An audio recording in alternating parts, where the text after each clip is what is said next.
It's episode 33 of the Fourmation Podcast. Thank you again for joining us. Hello to you. We started to look ahead to the Euros fairly early on this podcast, but it's now very, very close indeed. We're into double digits now in terms of the number of hours left until it all gets underway. I'm getting very excited. I'm getting a bit carried away, as anyone watching on YouTube might be able to see in the background. I've got my England flag up on the wall. I've added to what I already had last week. And it kind of felt like once the 1 week countdown passed, once England's last game was over, last warm-up game, the excitement really started to build. Harry, would you agree with that? Do you think you're now starting to get a little bit carried away? I've got over the disappointment of Ward-Prowse not getting called up. I try to search for any possible Scottish links in my family to cheer on the Saints boys from there, but I haven't. I couldn't find any, and I'm fully rooting for England to win the Euros. Do I think it's going to happen? Maybe not, but I am very, very excited for it all to kick off. It just feels like there's not been a break from football, which I love. By the way, the Premier League's finished. Yes, they go straight into nationals, straight into Euros, and then it's only a few weeks till the league season starts. So whatever football you can feed me, I'm right here. The mouth's open. It's all good. Yeah, I do think it kind of kicks in for everyone as it gets so close, doesn't it? But it really is a very exciting time. And that's why we're here. As we've said in previous weeks, I think this week is when our kind of Euros podcast really kick in, because, you know, that's all people really care about at this stage, isn't it? Not the fact that Emi Buendia has disappeared. But I didn't need to mention that. Moving on from that, Devon, the two England warm-up games, they weren't particularly entertaining, were they? I think that's fair to say. Do you think we should take much from that or not? Do you think really they're just games that they have to play, but really they don't really mean anything? I think the worrying thing for me is that Gareth seems to think, or maybe the process is that the three group games are going to be a little bit like warm-up matches for the strongest 11, and that's what worries me more than anything, especially with how solemn the actual two performances were. And I think the outer squad, there were only probably 5 players that could take credible plaudits for how they performed, because the rest of the squad that are on the periphery and those in the 7, apart from James Ward-Prowse and Ben White, who did perform quite well, have not really stuck a claim to start. Sam Johnson's done himself no harms with that performance, but you're looking at, Tyrone Mings, who's supposed to be our main left-footed centre-half, who in a back three is probably a shoo-in at the minute to get in there. He's not really pulled up any trees, and he's made us fear a couple of times where he's looked very, very dodgy. But overall, I think you can't read too much into it. I remember last tournament, Wales in 2016 had a poor run-in, and obviously look at what happened after that. Yeah, very true. Sam, Devon's led me on to the next thing before we kind of go into the home nations and a bit more on them. He mentioned James Ward-Prowse in there, who we mentioned last week. As we know, Harry was very keen for Ward-Prowse to be in the squad, but he wasn't selected. Do you think Southgate might come back to regret that decision, or do you think in the grand scheme of things, it might not matter too much at all? I think it's probably the latter. I think the Ben White pick came out of nowhere, really. It sort of came after the second game, where it was heating up quite a lot that he was going to be picked. And obviously, I don't think he's a bad pick necessarily. Obviously, he's mainly a defender, but he can also play in that defensive midfield role if need be, which he probably won't. But like you say, they're probably going to be on that. Whoever was picked, they were probably going to be on the periphery. Obviously, it's disappointing from a Saints perspective, like Harry said, to not see Ward-Prowse in there. Maybe someone who can mix it up at set pieces, but hey-ho. Yeah, and the way this is going to work on this kind of preview show, as we're going to call it, is we want to talk through the 3 home nations who are involved, starting with England. I think England is everyone's area of kind of expertise, you could say. Then touch on Scotland and Wales, and then we just want to make a few predictions to make ourselves look silly at the end of the tournament when Hungary win the whole thing. No, what am I on about? But moving on to England, I know we've already touched on England there, but as we said, we kind of want to look ahead to the group games, see how far we can get. So 2 1-0 wins against Austria and Romania at the Riverside, as we've kind of just mentioned there. It was a bit of a strange situation for Southgate. I think that's fair to say, given that several of his players weren't able to feature, having only just returned from European action with their clubs. Harry, we've kind of spoken a bit there about the players who were being considered as kind of the replacement for Trent Alexander-Arnold. But from a more general sense, who are the players who did feature in the friendlies that you felt really stood out and gave themselves a good claim for maybe a starting spot against Croatia?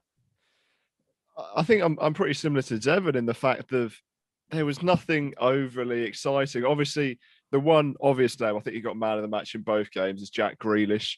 I think hopefully he does start over the 2 conventional players of Sterling and Rashford. I think that's always the worry, at least from my point of view, that him and Foden are going to get left out for the more, not the bigger names per se, but the more trusted ones. So that's my worry. But apart from that, I think everyone was pretty simple, pretty basic.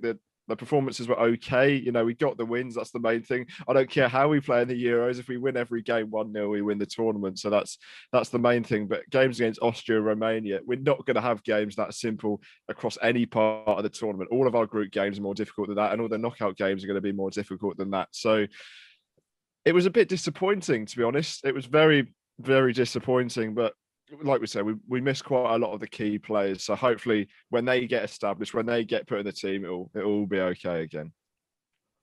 Yeah, I think I'd have to agree with you there on Grealish. I think after the 2 friendlies, I think Southgate would be a brave man to not start him against Croatia, although, as we know, someone is going to have to miss out in those attacking positions. So it's going to be interesting to see who does miss out.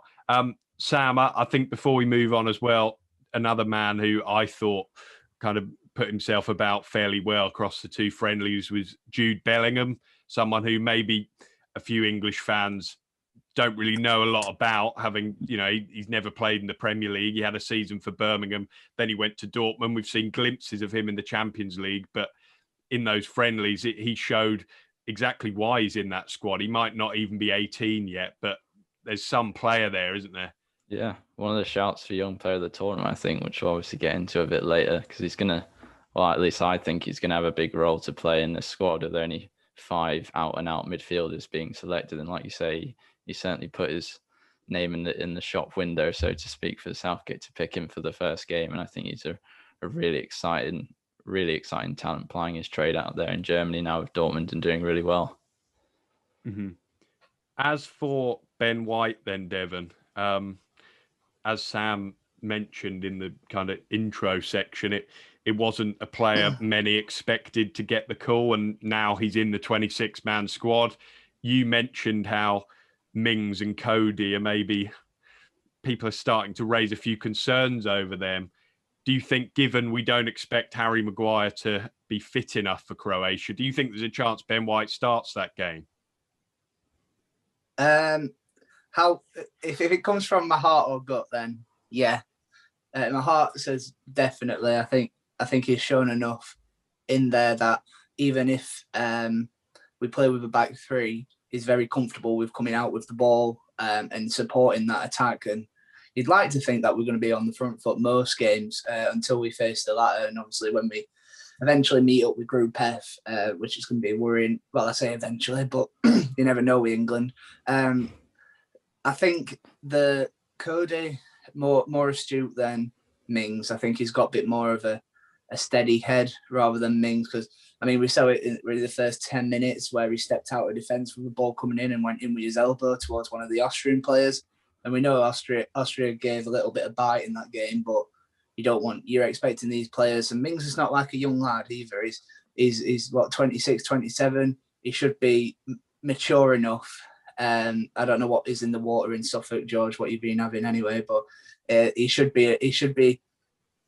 know more and be better than that. And you're representing your country as well. You've got to take a bit of pride in that. And I think he's thrown away his chances. If he weren't left-footed, he wouldn't be in this squad anyway. But I think to answer your question, I think White's probably a bit. I'd be more confident with White, and he's also played a lot of games at that left centre half as well for Brighton. So it'd be kind of going into a familiar role. It just depends how he deals with the pressure because he's only a young lad as well.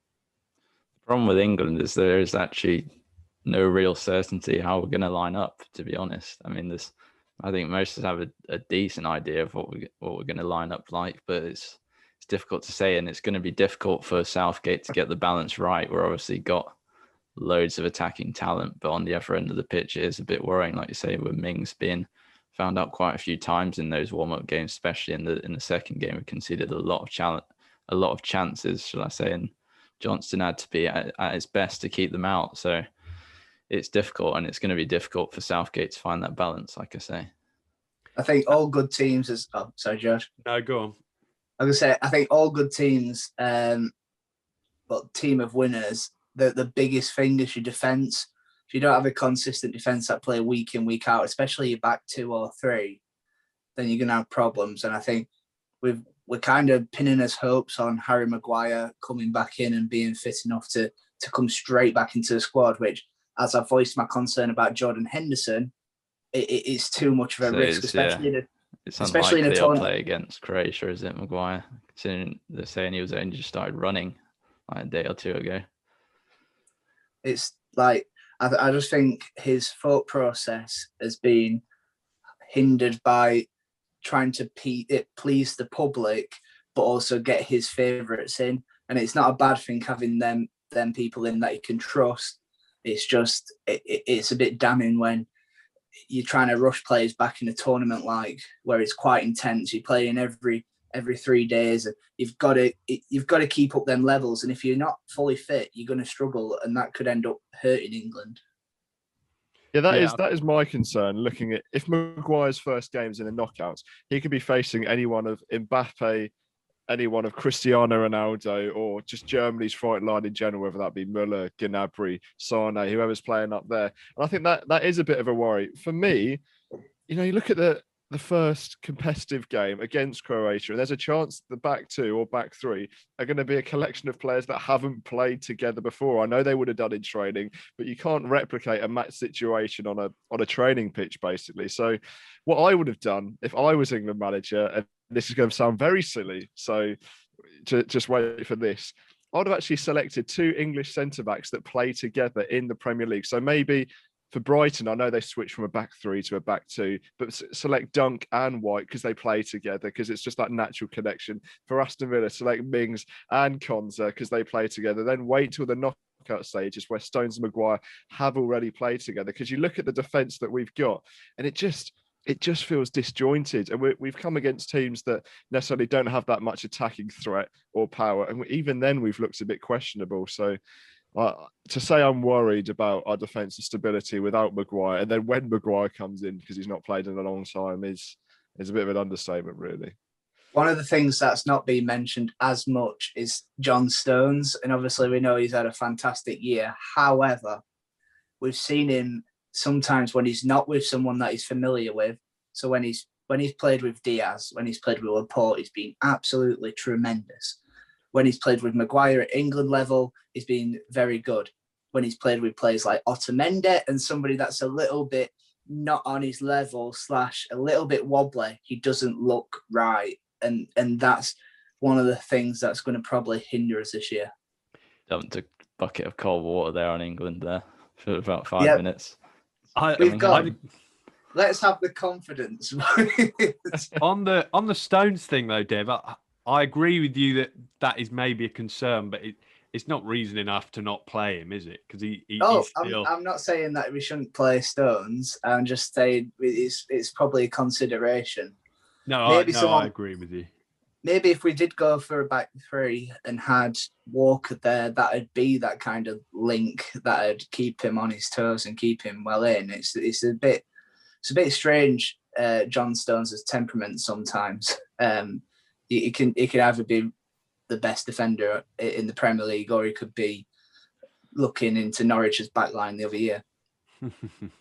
I think before we move on to talk about Scotland, as the anticipation for the tournament has risen. I think people will have seen on social media that several fans and journalists have taken part in these tournament predictors where you pick who you think's going to go through and then you predict the tournament tree. And the England fans have discovered that if England win their group, then the chances are it's going to be a pretty difficult last 16 game, because if England win Group D, they will face the runners-up from Group F, which is, of course, the group of death. That will be in the last 16. This has led to some suggesting that England would maybe be better off finishing second in an attempt to avoid the likes of France, Germany and Portugal in the last 16. Sam and Devon, you're both shaking your head. Sam, this is not a winning mentality. You don't share that? No. Gotta go out and try and win every game, and we're gonna have to come up against these sides eventually if we want to win the whole thing. So I don't really see the logic in that, to be honest. Yes, it's obviously going to be an easier game if we finish second, but like I say, that's not the right mentality to have, I think, going into a tournament.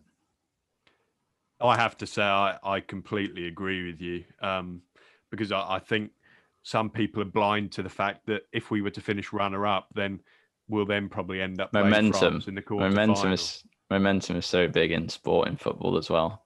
And if we go into, yes, we'll be facing one of France, Portugal, or Germany likely.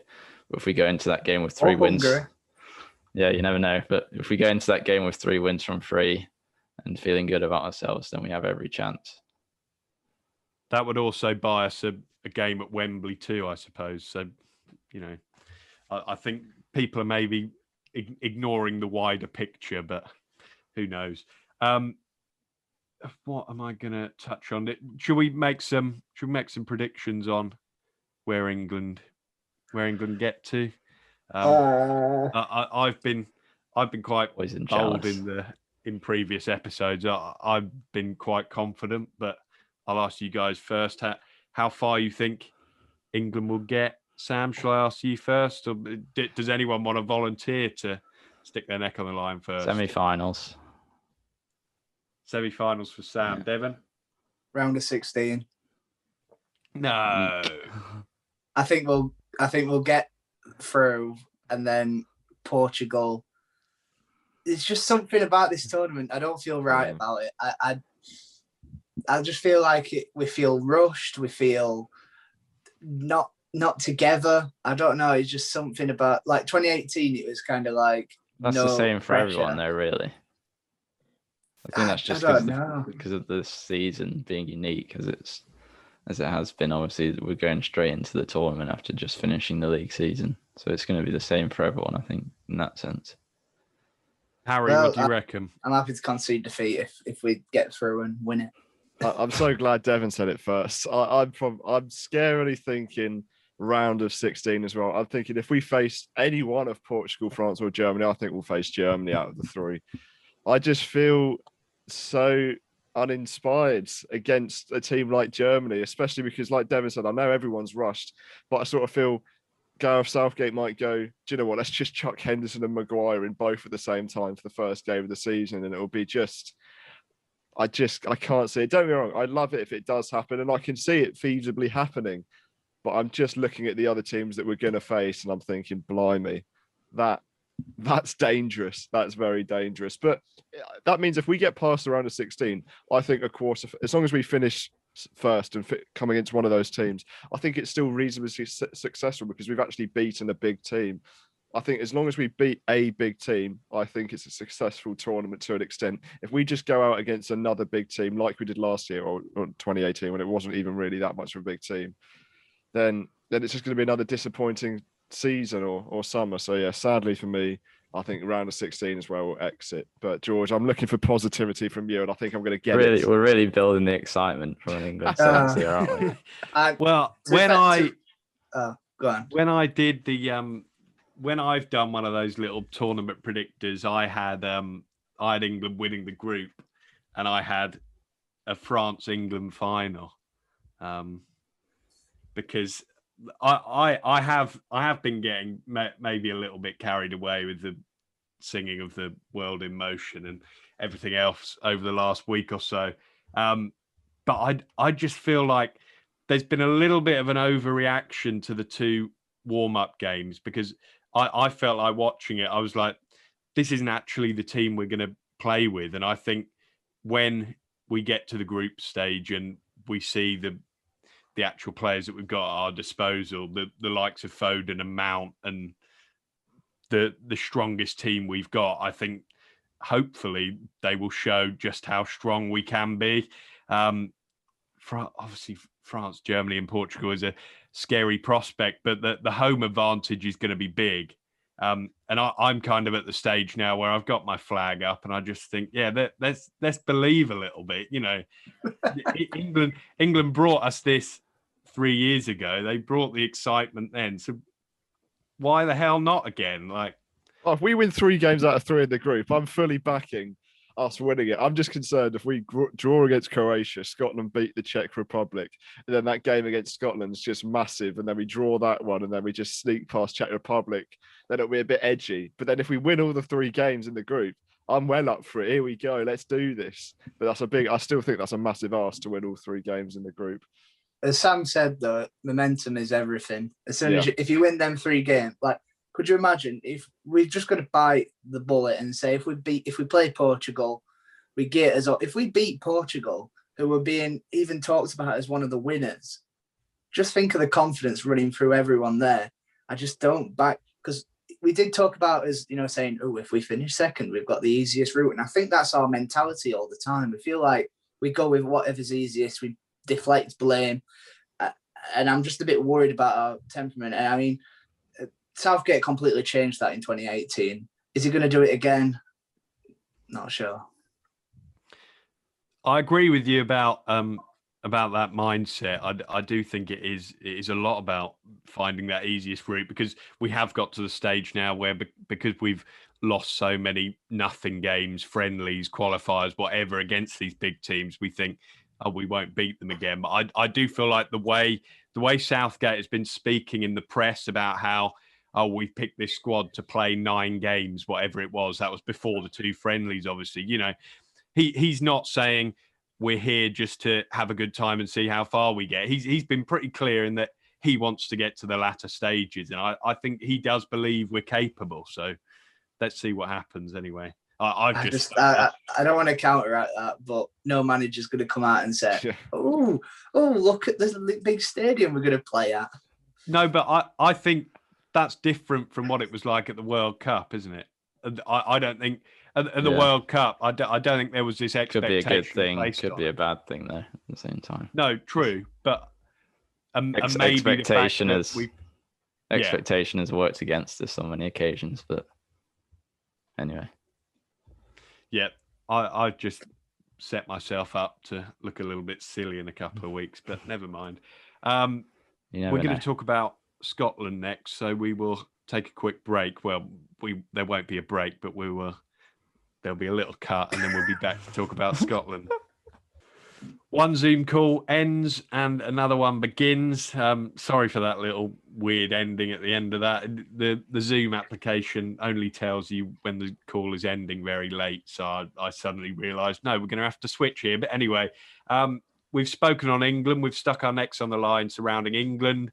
In England's group, of course, is another home nation, Scotland. It's their first major tournament since the 1998 World Cup. So it's a big deal for them, as they kind of showed when they beat Serbia in that last qualifying game on penalties. It was a big deal, and fair play to them. It seems that the excitement up there is certainly ramping up as well. I'm not sure if any of you guys saw the Snickers PR campaign the other day with they're trying to call for a day off or something like that. Maybe it goes ahead, who knows. But I do think there is an incredible hunger from the Scotland fans to prove a lot of people wrong at this tournament, and mainly to prove England wrong, to be honest, because I think there's a little bit of arrogance from England fans about beating them in the tournament. Harry, do you think they are capable of doing that, though? Can they go to this tournament and, put themselves on the map a little bit? They're already on the map, but, properly do that. Well, I did the Euro predictor this morning for the first time. I spent a couple minutes, thinking about where everyone's going to come. And I've actually got them going further in the tournament than England. I think they're going to finish second in the group. And on my piece of paper, they will play against Poland. And I know they've got Robert Lewandowski, but Scotland have a lot of danger. And I know they'd have France in the quarterfinals, so it might be a bit dangerous. But I think Scotland, obviously they're not going to win it, but I think a lot of people are underestimating them. I think they've got a good little squad coming together. They've got a few nice little players. They switch between a two up front. They like to put McTominay in the defence, which is, it's worked for them. They're in the tournament for the first time in 23 years. So something's obviously working. But yeah, I think they're going to have a good tournament. I think they're a bit unlucky that they're in a group where there's not any sort of whipping boy. I think any team can qualify in the top two. I think the Czech Republic have been on decent form. They beat Albania yesterday, or when we were recording.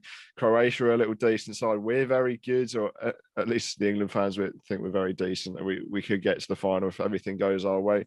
But I do think you don't think we're very good. If you I said could. I said could. Because I think if we played against Poland, we beat Poland. But hopefully we don't play Poland. We play Germany. Or I wish we played Hungary, but that's not going to happen. But yeah, I think Scotland are the dark horses of this tournament. Really, I really do think they are. I think they're very good. Sam, what's your take on Scotland? It's difficult, to be honest. I think Harry, with his point saying that there's not really a gettable result in the group that they're in, that's going to be a difficult thing for them. Obviously, Steve Clarke's done a good job with them to get them to a major tournament for the first time since '98. But I just think they're a bit too pragmatic. I don't know if that's the right word, but I think they lack sort of talent going forward. They lack a bit of attacking width, and sorry to say this, Harry, but with Che Adams as your main goal scoring threat, I think you're in a bit of trouble there when it comes to a major tournament. So it's difficult. I mean, the two best players it's an issue really for them, because their two best players really play in the same position in Andy Robertson and Kieran Tierney. But obviously Kieran Tierney has shown that he can play on the left of a back three as well for Arsenal. So I think that's probably what they'll go with, I imagine, to get them both in the side. But I just, maybe with the whole buzz around it, like I say, with it being their first tournament in a while, it could be another Wales of 2016. You never know, but I'm really not sure, to be honest. Yeah, Devon, Steve Clarke looking to take Scotland to the knockout stages of a major tournament for the first time. How important do you think their first game, which is at Hampden Park against Czech Republic, who I think many perceive to be the team who Scotland are most likely to finish above, how important could that game be for them? I think if they've got any sort of chance of getting into the latter stages, they've got to get 3 points from that. I think anything other than 3 points, and they're looking at the bottom of the group just because. And don't get me wrong, Czech Republic have a decent side as well. Obviously, we've known that Souček and Koufal have been fantastic in the Premier League for West Ham, but overall, I think the side's a little bit of a, like you get your sides that in the Euros that pick up a couple of points, like Sweden and stuff like that. They are organised, but so is Scotland. Scotland are well organised. They've got a good balance, and especially in terms of what they lack in quality, they've got in that balance. I think obviously they're missing big players such as Liam Palmer and Callum Patterson, but I think overall, like of Lyndon Dykes will force things in tight areas, and that'll allow Che Adams to drive through. I think John McGinn is a key aspect to that as well. But you look at the defence, and we've mentioned it with England, but there's a lot of low-level players, not a lot of quality. I think for Scotland, it's going to be a lot of heading and a lot of tough tackling just to get it out, and they're going to be one of the sides that's quite negative, which could in the long run hurt them. But if it's just about getting that 3 points, I think, and then again, as we've said with momentum, they get that first 3 points, taking that into the England game, especially if we slip up against Croatia. I really don't want it to happen, but it might. They just lack that player that's going to get you off your seat, I think, in the attacking third. They lack that maverick, I think, that's going to switch things up for them. I think they're a good unit, like we said already, but you need that sort of standout player, and I don't think they have that. Yeah, I mean, Ollie McBurney would have offered a little bit of that maverick mentality in someone that's a little bit aggressive in the final third. But we're going to talk about Wales soon, and they've obviously got Bale. They've not got that kind of person that will take that full responsibility.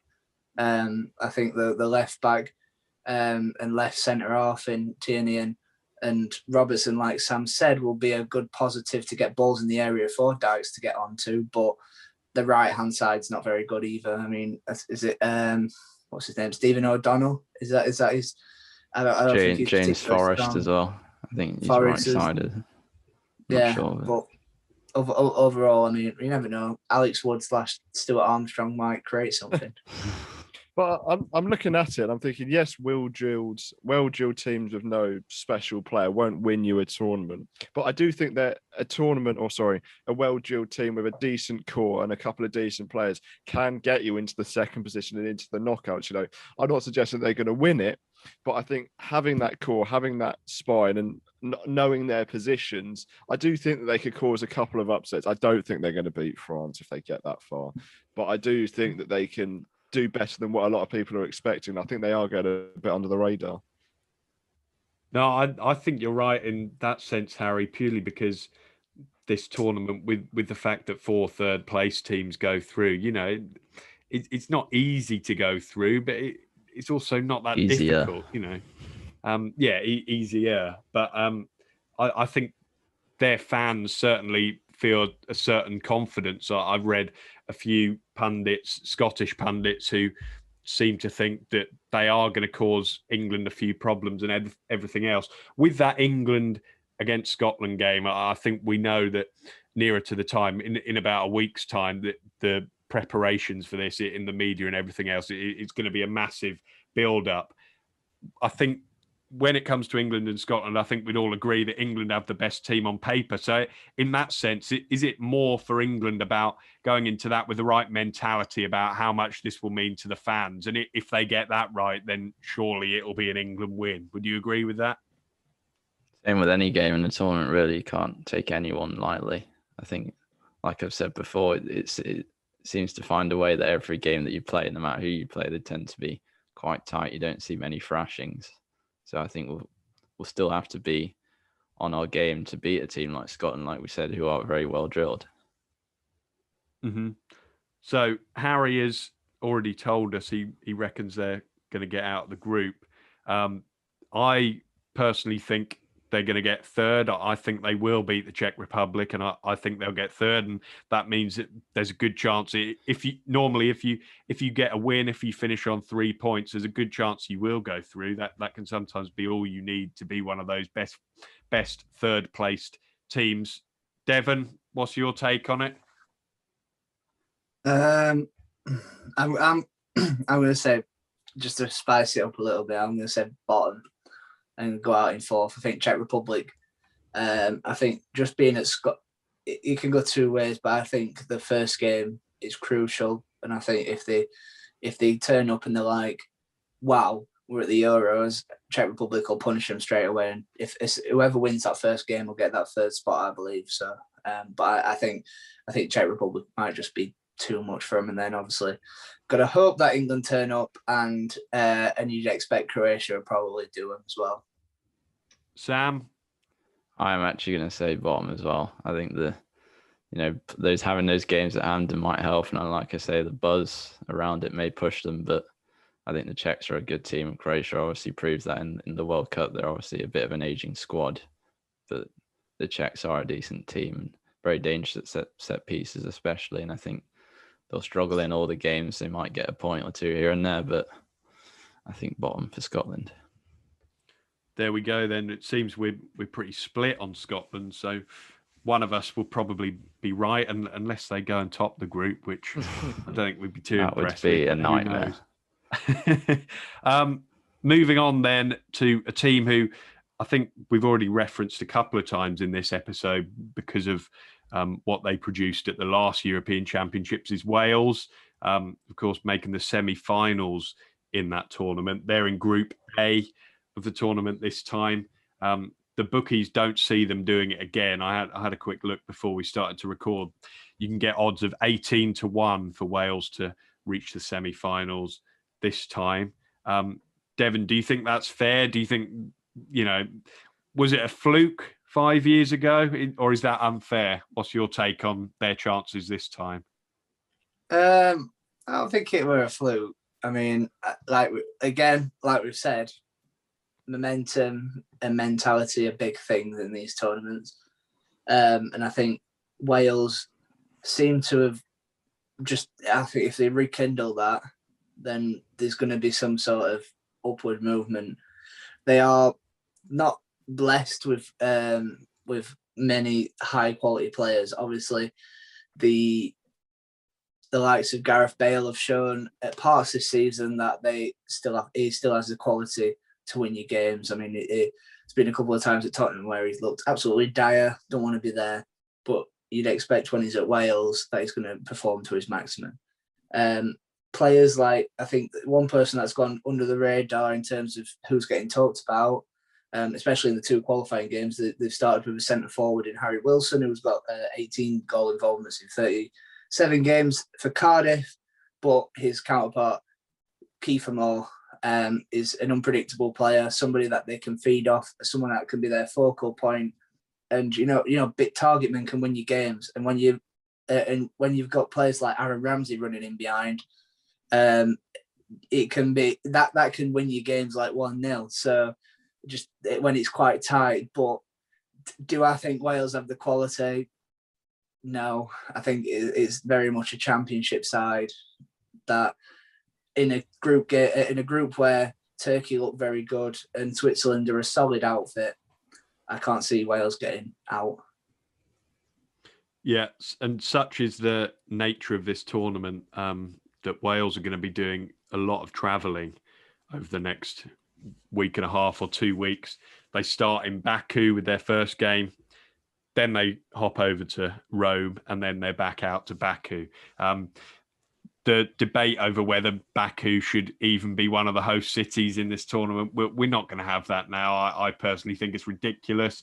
But Sam, that's not ideal, is it, that they're having to do that? Do you think that will leave them at a bit of a disadvantage? Yeah, it's one of the couple of negative aspects for Wales, I think, going into this tournament. You could argue that they actually have a better squad than they did in 2016 with the young talent that they've got, the likes of Dan James, Tyler Roberts, David Brooks, Ethan Ampadu, Neco Williams, but they're all relatively inconsistent as well. But like I say, I think they've probably got a better, more exciting squad this time. But like I say, all that travelling is not going to help. And obviously the late management change that they've had with the whole Ryan Giggs controversy is not going to help either. And that's why I think I see them struggling.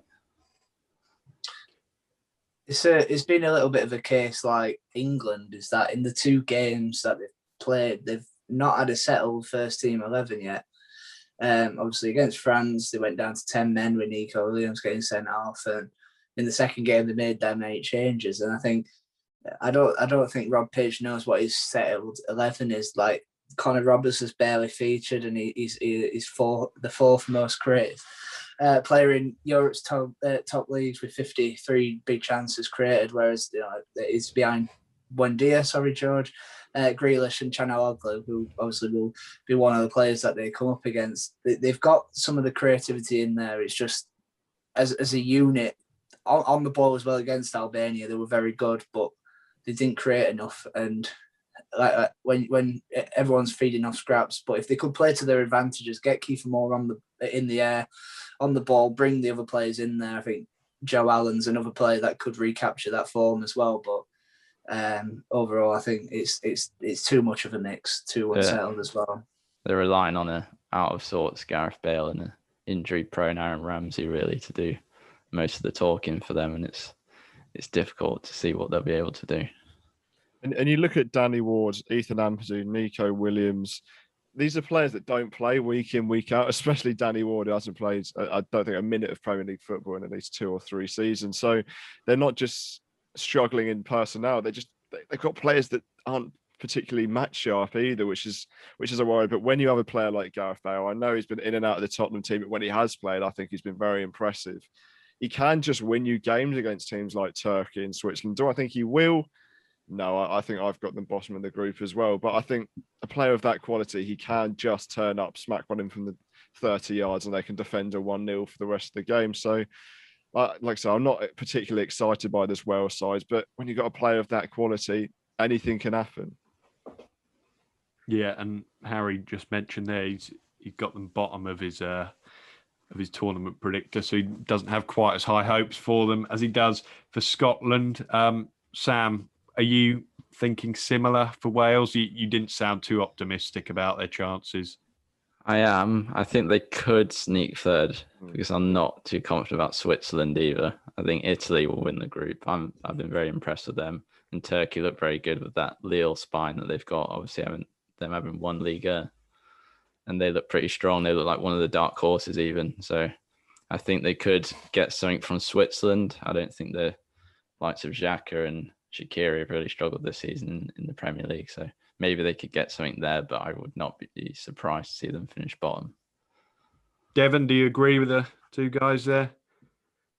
Yeah, it's unfortunate because I think there is, like, even though I said that, I don't think there's that much quality. I think there is a quality in there, and I think if they had a different group where there's one clear, I think Turkey and I think Turkey are in a similar boat where it could be a hit or miss tournament for them, but I think they have got a very exciting spine, as Sam said. But I think it'll just be too much of a stretch. I think Switzerland are very good at winning games in tournaments, especially in group stages. And I think Wales, due to all the unsettlement of the Giggs case, I think it'll just be a bit too much for them. Yeah, I think I'd be inclined to agree. Although I do think Gareth Bale, while he's had a kind of up and down season at Spurs and he's had long spells not playing, I think he has showed in the spells where, he's got a break and he's really been getting on the ball. I think he has showed that he's still got that ability that he had all those years ago at Spurs and at the start of his Real Madrid career. So I think maybe there's a chance he shows up and does something and drags them to the last 16. Who knows? But that's all we've got to say, I think, on the home nations. Before we tie it up, we just want to make a few general predictions about the tournament as a whole. We've got a list of about five different categories here, or maybe others if we've got any other suggestions. Starting with, I think there's only one place to start: who we think will win the tournament. We've spoken about one of the maybe the favourites to be up there. I think perceived by the English bookmakers, England have been put up there. Are any of us thinking England? Does anyone want to volunteer to start on this one? I mean, we said our piece. We said our piece on England, really, and it's quite clear where we stand. Obviously, we'd all want that to happen, but whether it will, I am not too sure. Who have you got for it then, Sam? I think watch out for Italy, but I'm going to be boring and say France. I think the squad is too deep, and they can make the alterations when they need to and still be the best team at the tournament. Yeah, and Harry, what do you reckon?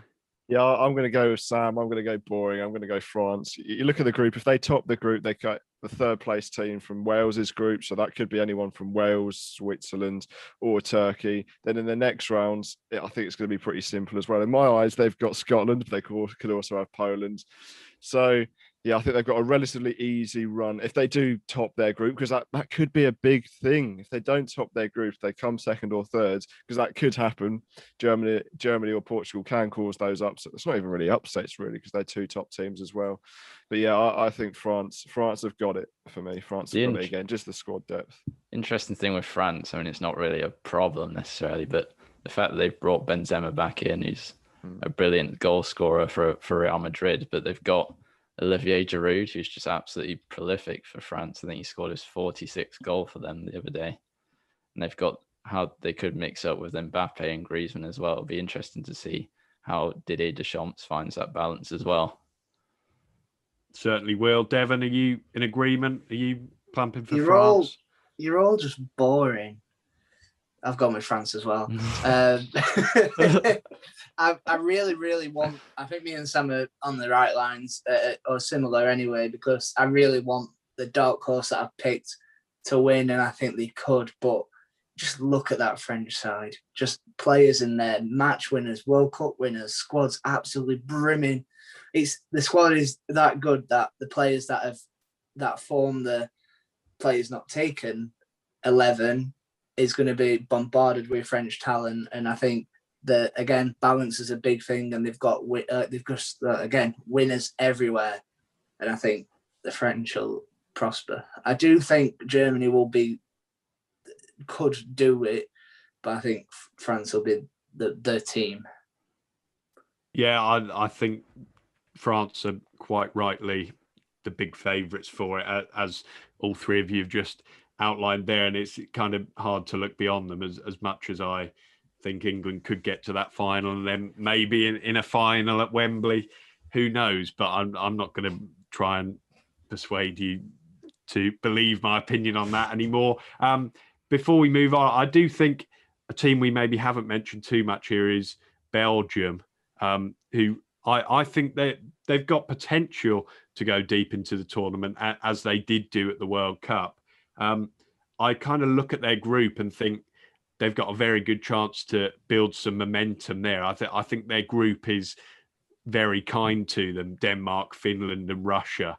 I think that's kind of what you get with the 2014 Euros, is that you're going to get some groups that are like that. And I think there's a good chance they win all three of those games and go into the knockouts in really good mood. But I think there are some concerns over their ageing defence as well. So that could be an issue for them. But I do think they could maybe be considered as another option. We'll move Certainly on now. Not bad. Certainly.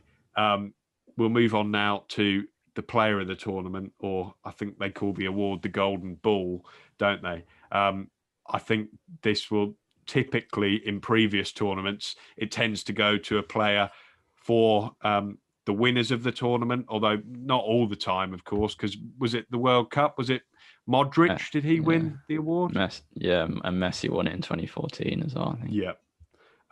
So, yeah, maybe not then. Who are we lining up for this one? Is it a French player, Harry? Probably. I mean, I think they will be the dominant team. I don't want to go boring and just say Mbappe, because he'll probably win the young player of the tournament as well, because he's only 22, so he does about sneak into that category. But I'm going to go a bit different. I want to go N'Golo Kante is going to win it. I think he will be the heart of that midfield. He's shown it in the Champions League that he can change games from a defensive midfield standpoint. I think we're not going back to the Champions League review, but I think if they don't have him and Man City do, I think Manchester City win that tournament. So, yeah, I'm going to go N'Golo Kante. That partnership with Pogba in the midfield is going to be disgraceful for other teams coming up against them. I don't know how they're going to break through it. So yeah, N'Golo Kante for me, just because he's got a lovely smile as well. I really like him, so I go for N'Golo Kante. Anyone else got Kante in the running? I have to say I've got him written down. Devin, you got your hand up. One thing with Kante is he hasn't actually played a lot for France recently, so it'd be interesting to see where he gets in. I think he will, because he's like the perfect partner for someone like Paul Pogba, obviously, who likes to get forward more and spray the passes about as that anchor in midfield. But be interesting to see what Deschamps goes with. Yeah, it's an interesting point. In terms of players for other teams, then if it was an England player, say if we made the last four, do you think you'd be looking at Harry Kane, or maybe even Phil Foden? I think we're going to come on to young player, and I think he's the favourite for that at the moment. But if he was to have that breakthrough tournament, maybe you couldn't even rule him out on this one. No? I don't know. No, maybe not. I think he's going to be our main creative spark, obviously, but be interesting. I think Kane will obviously be our main goal getter, and that'll, if we do well in the tournament, that'll put him towards the top of that consideration, but we'll see. Yeah, I think there's a few outsider shouts, not from, I think the person that wins it's got to play every game. Most minutes of every game.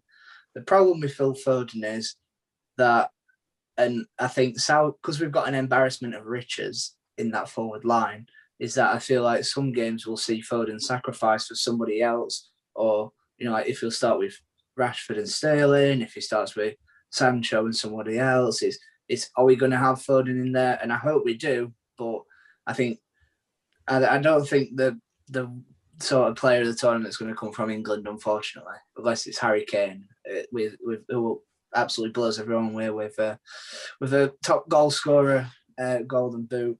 I think other players, I've got Kante, as we've said, but Nico Barella is a phenomenal talent, box-to-box midfielder. He's really come up in the last few years, improving on the other side of his game, obviously starting as a defensive midfielder. I think he could be someone underrated for an underrated, well, not underrated, but like a dark horse in Italy who will go on to probably most likely. Players like Romelu Lukaku is coming off a fantastic year as well. And if he can implement the goal scoring habits, like I said, the player of the tournament could be somebody that gets the goals. And if Belgium certainly get to the final, it'll probably be because Lukaku's goals. And one last person just to throw into the ring, Diego Jota. I think he is someone that's not being talked about pretty much at all when we discuss Portugal. I think it's been more of a Ronaldo's Portugal, but Jota's looking good for Portugal at the minute. Five goals in his last 6, I think, for Portugal, and he's had the same impact with Liverpool. It's just that injury that seems to be a little bit hanging over him. Yeah, there's certainly a few Portuguese players who I think you could throw in the ring. Moving on then to the Golden Boot. Devon, you mentioned Lukaku there as maybe one for the Golden Ball, but surely the Golden Boot too, right? Yes, but he's not written down in mine. I had Lukaku as my pick. I think 35 goal contributions for Inter Milan this season. He's going to be ready. Having won the Serie A with Inter Milan this season, I think he's going to be fired up for this. And like you say, Belgium have a pretty favourable group. I think there's a lot of goals to be got there, and he's very prolific for Belgium. 59 in just 91 appearances. 38 of those have come in competitive matches. So I think he's a real shout for the Golden Boot. Yeah, I think that there's maybe some obvious names we could throw in and ones that we've already mentioned as well. Devon, who have you got written down? Robert Lewandowski, as Thomas Muller gave him the nickname. He's obviously broke Gerd Muller's goal in one season in Bundesliga history. He scored 41 goals in just 29 games. And he's also, another thing is that he scored 22 goals in his past 14 games, and all them goals have come in each game. So consecutively, he's probably the form player coming into this tournament. And you look in previous years, Griezmann, somehow I don't know why I've not wrote it down, but I think Griezmann's got 4 or 5 in 2016. Then there were 6 players on 3 goals, and in 2008, David Villa got 4. And no one's really talking about Poland going the distance, but I think they'll get out of the group. He's got a very favourable group, as we said, with Belgium.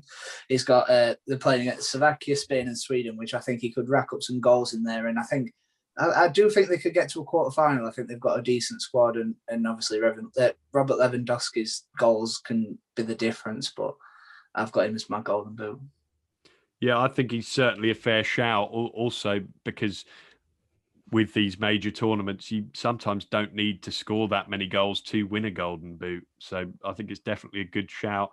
Harry, who have you got written down? I've gone for a bit of an alternative one. I think because of how easy Holland's group stage is, like they've got Austria, North Macedonia, and Ukraine, I think Memphis Depay could genuinely be in a shout to get the Golden Boot. I think he's got those 3 games where he could get 3 or 4 in those few games. Then he's got I wouldn't say a favourable knockout stage, but they have the 3rd place team from the group of death, you could say, if they top it. So that could be Portugal, that could be Germany. And if they sneak through that, then they've got another favourable draw for me. I think they've got Turkey or Denmark, I think, from my side anyway, if the draw goes the way I've predicted it. And of course it will go that way, so I will be correct.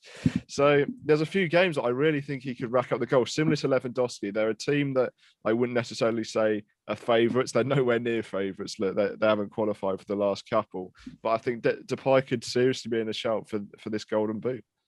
You can never rule out Ronaldo as well. Just to put him in there, obviously with records on the rise, and he's level with Platini for most goals in the Euros with 9, and he's also chasing the record for most goals in men's international football. I believe he's on 103, chasing 109. So those records in sight, I think he'll be ready as well.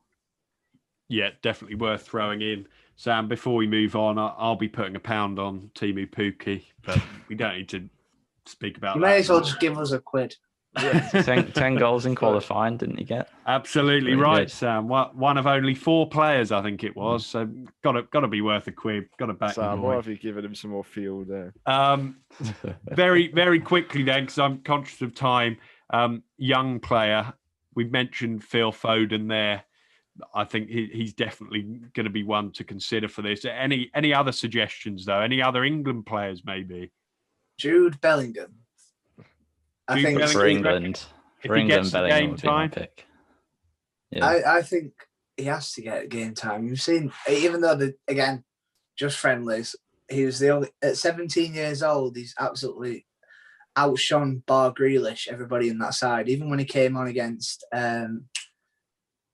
Romania, that's it. I think then, even though he played 10, 15, 20 minutes, he just seemed to rejuvenate the side in midfield, and we were a lot more progressive. But I think just even his season as well, 2.4 tackles across 10 Champions League games, shows his maturity. He's playing beyond his years, and he's actually taking responsibility, which is you see 28-year-old midfielders shying away. And I think with Henderson on the knife edge between, if he comes back too soon, and I can see him pulling, especially with an hamstring injury, so it only takes one sudden movement to get that back in, and you're out for another 4 weeks. So I think Bellingham's going to be a big part of our success if we have any.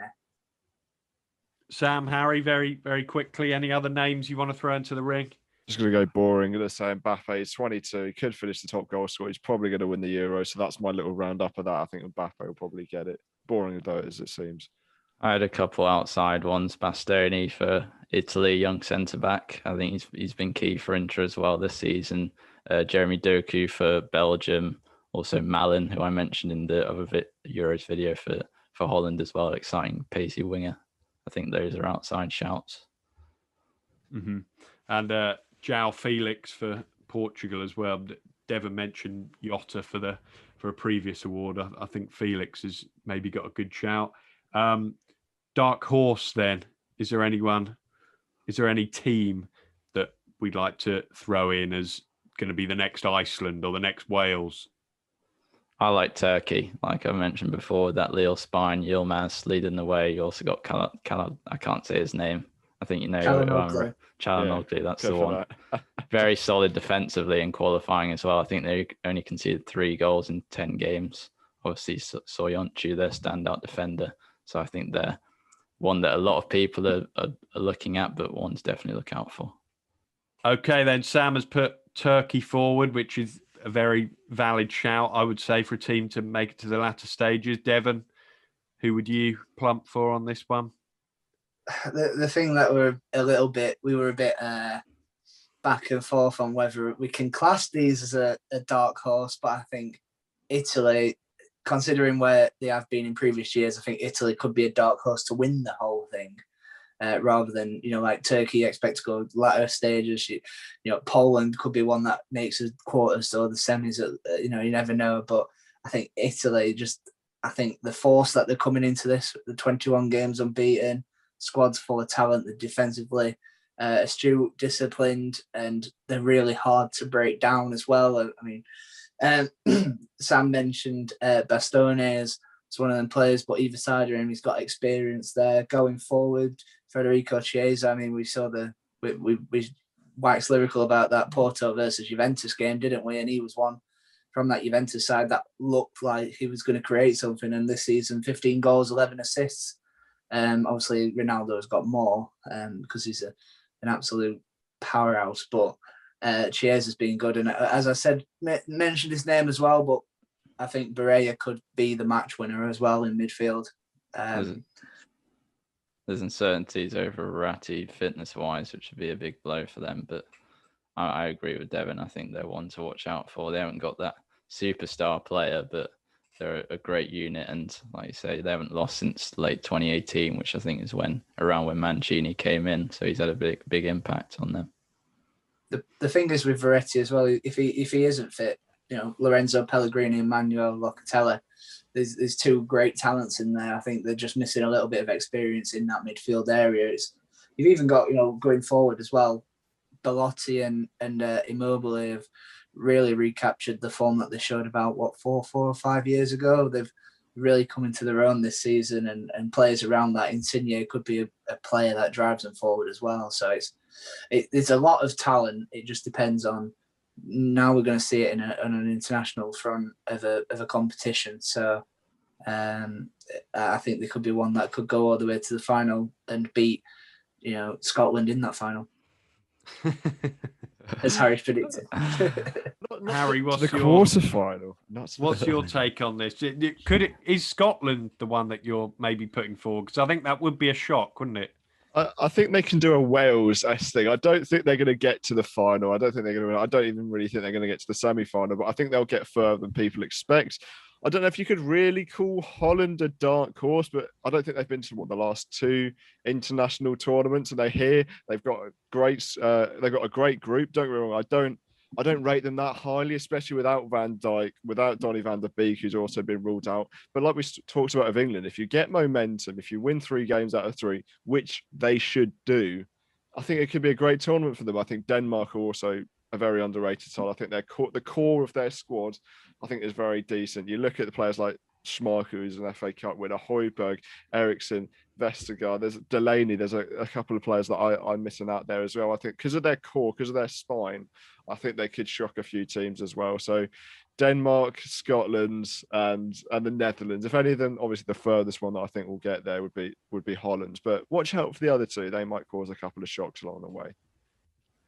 Yeah, if anything, Harry, I'm a bit annoyed you slipped Denmark in there. I couldn't quite believe it as we went through you that none of you have mentioned it, but there you are. You slid it in because Denmark is a team I've got written down as well, and for the reasons you've mentioned there, that they've got a pretty nice group to start off with, which I'd be very surprised if they don't get out of. And then I think when I did the predictor that they at least made the quarterfinals. Lacking a goal scorer though, I think Denmark.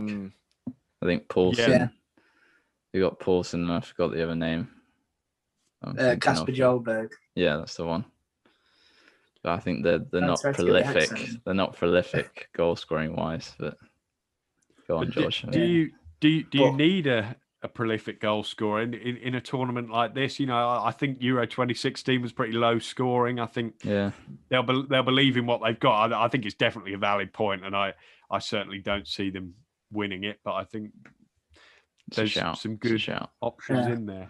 I think there is strength everywhere in that, in just especially that spine, as we've alluded to. I mean, players like Christensen, Champions League winner. Anderson is a good backup. Kaja, is it Simeon Kaja? I don't know if it might just be Simon Kaja. I don't know if I'm trying to be a bit too nice with the tongue there, but continental. Yeah, I mean, but there's too much football daily and Euro football daily at the minute. But like Poulsen could be that spark who knocks it onto someone like a Sisto or a Scoff that'll get in them areas. And like George said, you don't have to have one permanent goal scorer. You could, if everyone's firing and chipping in like we had in the World Cup. Obviously, Kane scored them goals, but we had goals coming from defence and midfield. It's a team like Denmark have that overall quality around them, and also the if you think about in previous tournament, I don't think the squad has changed too much either. I think they've got there's a bit of cohesion there. I have to say, I can't quite believe none of us have got Hungary as our dark horse, to be honest.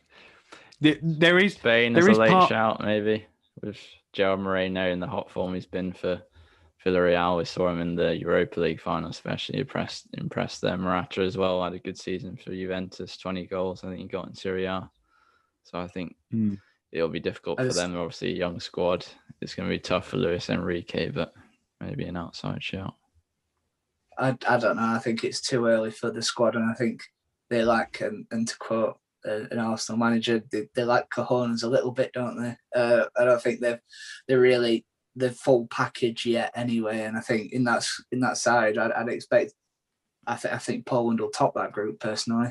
and Spain obviously will get through because of I think they're a little bit better than Sweden, and they're probably a lot better than Slovakia. But I don't know. I'm a bit worried for Spain, unless I think it's probably a tournament, as I said, too early. If Luis Enrique can embed that early, if you're thinking that a year's time or two, eventually them players will play more games, and especially together as well. I just find it quite odd that he only picked 24 players, and Ramos, even though he's injured, I'm surprised he just didn't chuck him in there just for the leadership and just because he knows how to win games. Maybe that's because I've been around England a lot of the time and we pick half fit players, but only selecting 24 out of a possible 26. Maybe because he likes the small group. I imagine Luis Enrique likes that. That's why he's only gone for the 24. But I found that a bit interesting. You never know. He might, like Roy Keane said, he might not do the card trips or the quizzes in the afternoon. So that's Ramos probably. That's why he's not in there. Yeah, there we have it. Then we've made several predictions there, and we will hopefully try and come back to these once the tournament is over in around a month's time. But by which point we'll have a month of kind of friendlies and no football, which will be really strange for everyone. But I think you can see just how excited we are for this tournament. Make sure you follow us on Twitter and on Facebook and maybe on TikTok as well. We're going to try and maybe start to do kind of daily reviews during the tournament. Don't hold us to that, but just it's coming back.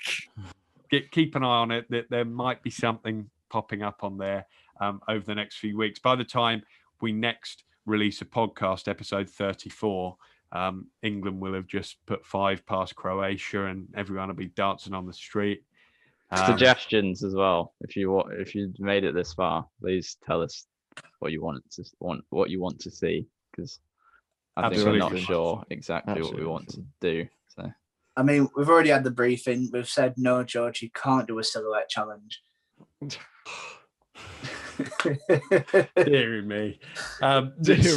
Sorry to anyone who has made it this far for Devon putting that image in your head. But no. I think it's time to end it there. Thank you very much for watching, and we will see you next week. Enjoy the weekend as well. It's going to be great. So see you later.